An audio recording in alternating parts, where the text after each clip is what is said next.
Je suis installé en 1988 à Saint-Hilaire-Fontaine dans la Nièvre sur 80 hectares avec 28 vaches. Et petit à petit, j'ai développé l'activité.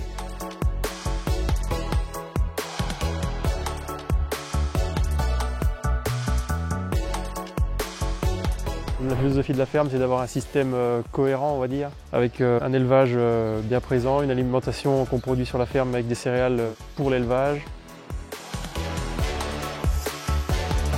Pour moi, il y a deux piliers qui m'ont fait évoluer la structure d'exploitation. Il y a l'irrigation et Charolais Horizon via Sicarev parce qu'on a les débouchés en face, on a les contrats en face.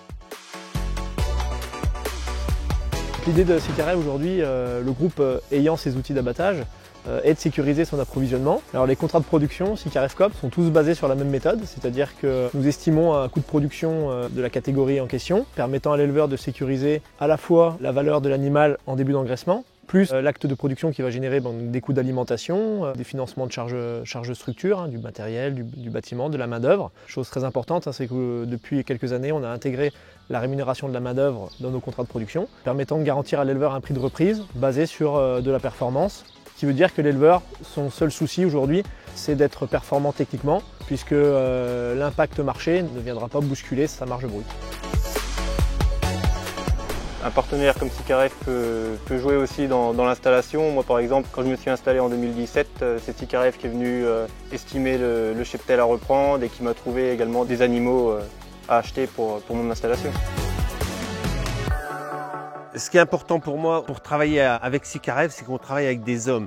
Et le partenariat, il est complet. Nous, on le vit exactement de la même façon, puisque quand on arrive à travailler en transparence, quand on arrive à structurer notre production, déjà on arrive à optimiser aussi toute la chaîne de valeur et on arrive à en dégager du revenu.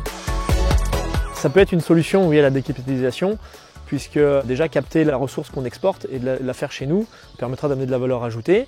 Et en plus de ça, si on arrive à structurer la production en y apportant de la garantie, on y apportera du revenu à nos producteurs et donc une source de motivation pour le développer. La décapitalisation, elle me gêne dans le sens où on est des chefs d'entreprise et pour faire évoluer une entreprise, il faut du capital. Je ne me vois pas décapitaliser aujourd'hui, parce que justement, on ferait machine arrière.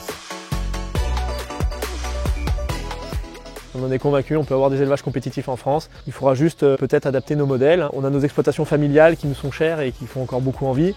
Mais les exploitations aussi de demain, ce sera plutôt des structures, des entreprises avec des entrepreneurs qui devront piloter aussi des outils et optimiser toute une production.